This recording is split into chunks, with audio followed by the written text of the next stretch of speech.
Year 2023 के class 12 CBSE boards exam में electrostatics unit से पूछे गए एक और क्वेश्चन के साथ मैं आपके सामने हूं। Hello everyone, welcome to challenger classes. My name is Udit Gupta. ठीक है, पूरी एनर्जी के साथ इस क्वेश्चन की तरफ बढ़ते हैं। ये 2 मार्क का क्वेश्चन है हमारा। पूछा क्या इस क्वेश्चन में, हमें इलेक्ट्रिक डाइपोल की ओरिएंटेशन को बताना है। Depict the orientation of electric dipole in stable and unstable equilibrium. जब डाइपोल स्टेबल या अनस्टेबल इक्विलिब्रियम में प्रेजेंट होगा एक्सटर्नल इलेक्ट्रिक फील्ड में, उस केस में उसकी ओरिएंटेशन कैसी होगी, वो कैसे प्लेस्ड होगा उस एक्सटर्नल इलेक्ट्रिक फील्ड में, डाइपोल कैसे प्लेस्ड होगा। साथ ही साथ हमें उस केस में जो डाइपोल के पास जो पोटेंशियल एनर्जी उसके बारे में भी बताना है। ठीक है, शुरू करते हैं इसको। देखिए बड़ा आसान सा है। अगर हम मान लेते हैं ये हमारी एक्सटर्नल इलेक्ट्रिक फील्ड है, ठीक है, ये हमारी एक्सटर्नल इलेक्ट्रिक फील्ड है, तो एक्सटर्नल इलेक्ट्रिक फील्ड में डाइपोल स्टेबल कब होगा। स्टेबल इन द सेंस, पहले आपको समझना पड़ेगा स्टेबल एंड अनस्टेबल इक्विलिब्रियम होता क्या है। इसको बहुत एक सिंपल मैं कहता हूं एक्सप्लेनेशन के साथ मैं आपको समझाने जा रहा हूं। जैसे मान लेते हैं मेरी बाउल है, एक कटोरी है, इसमें यहां एक मार्बल रखा हुआ है। क्या रखा हुआ है? मार्बल रखा हुआ है। ठीक है, ये रेस्ट में है, इक्विलिब्रियम में, अपनी स्टेट को मेंटेन कर रहा है, ये अपनी स्टेट में रहना चाहता है। अगर इस मार्बल को पकड़ के मैं ऊपर ले जाऊं, यहां पर,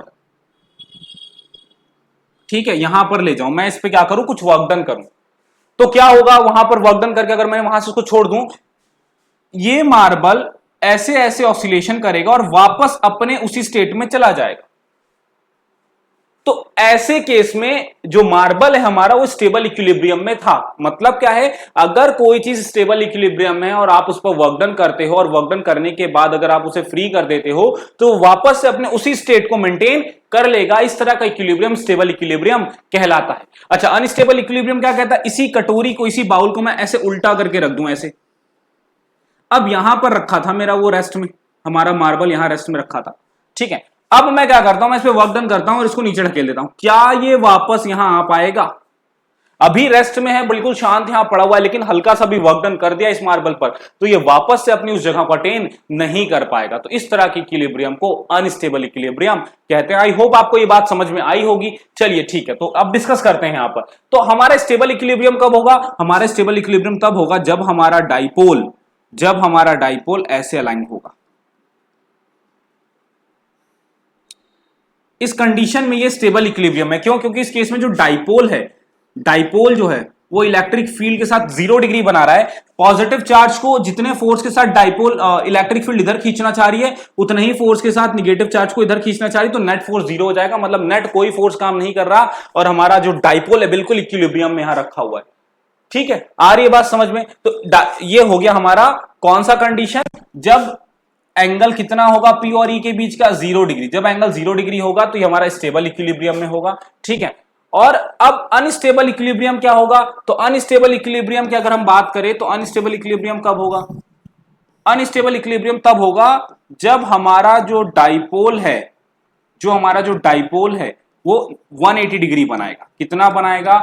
180 डिग्री बनाएगा। अब आप इसको इस कॉन्सेप्ट से भी रिलेट कर सकते हैं। ठीक है, कैसे रिलेट करेंगे मैं आपको समझाता हूं। ये हो गया हमारा अनस्टेबल का केस और ये हो गया हमारा स्टेबल का केस। ठीक है, चलिए रिलेट करते हैं। अगर मैं इस पर हल्का सा भी इस डाइपोल पर वर्क डन करूं, मैं इसको ऐसे ऊपर की तरफ घुमाऊं या नीचे की तरफ ले जाकर के घुमाऊं, तो क्या होगा? ये वापस से अपने इसी स्टेट को मेंटेन कर लेगा। वापस से वो इसी स्टेट को, इसी 0 डिग्री वाले स्टेट को मेंटेन कर लेगा। ठीक है, तो इसीलिए स्टेबल में। लेकिन वहीं अगर हल्का सा भी मैं, देखो, प्लस क्यू को मैं ऊपर की तरफ ले जाऊं या नीचे की तरफ, तो प्लस क्यू जैसे ही ऊपर जाएगा तो इसको इलेक्ट्रिक फील्ड अपनी तरफ खींच लेगी, और प्लस क्यू ऊपर जाएगा तो जाहिर सी बात है माइनस क्यू नीचे आएगा और माइनस क्यू को इलेक्ट्रिक फील्ड इधर खींच लेगी, जिससे ये पूरा रोटेट हो जाएगा और वापस अपनी स्टेट को मेंटेन नहीं कर पाएगा। तो इस वजह से ये कैसा इक्विलिब्रियम है? ये अनस्टेबल इक्विलिब्रियम है। वहीं यहां पर क्या है, अगर आप हल्का सा भी प्लस को ऊपर करोगे और माइनस को ऐसे नीचे की तरफ करोगे, तो इलेक्ट्रिक फील्ड वापस से माइनस को इस तरफ फोर्स लगा के वापस से ऊपर पहुंचा देगा और प्लस को वापस से इलेक्ट्रिक फील्ड अपनी तरफ खींच करके, टॉक लगा करके वापस से नीचे की तरफ पहुंचा देगा। यानी फिर से उसको वो 0 डिग्री के स्टेट में मेंटेन कर देगा आपके वर्क डन करने के बाद। इसीलिए ये स्टेबल है और ये अनस्टेबल इक्विलिब्रियम। पोटेंशियल एनर्जी की बात करते हैं तो स्टेबल, देखो पोटेंशियल एनर्जी का फॉर्मूला क्या होता है, यू क्या होता है, माइनस पीई कॉस थीटा। क्या होता है? माइनस पी कॉस थीटा होता है। तो यहां पर अगर आप देखिए तो एंगल कितना बन रहा है P और E में, cos 0 डिग्री बन रहा है। cos 0 डिग्री क्या होता है, 1 होता है, तो यहां पर माइनस पी आ जाएगा पोटेंशियल एनर्जी स्टेबल के केस में। अनस्टेबल के केस में क्या आएगा, माइनस पी कॉस थीटा। यहां पर भी फॉर्मूला लगाते हैं, थीटा कितना है अनस्टेबल का, 180 है, तो cos 180 कितना होता है, cos 180 माइनस 1 होता है, बिल्कुल होता है। तो यहां आप देख सकते हो स्टेबल के केस में मिनिमम एनर्जी है और अनस्टेबल के केस में मैक्सिमम एनर्जी है डाइपोल के पास। तो ये भी क्वेश्चन आ सकता है कि किस कंडीशन में डाइपोल के पास मैक्सिमम और मिनिमम एनर्जी होगी। तो मैक्सिमम एनर्जी होती है अनस्टेबल के केस में और मिनिमम एनर्जी होती है स्टेबल के केस में। आई होप आपको ये क्वेश्चन समझ में आया होगा। ठीक है, चलिए मिलते हैं नेक्स्ट लेक्चर में, तब तक के लिए थैंक यू।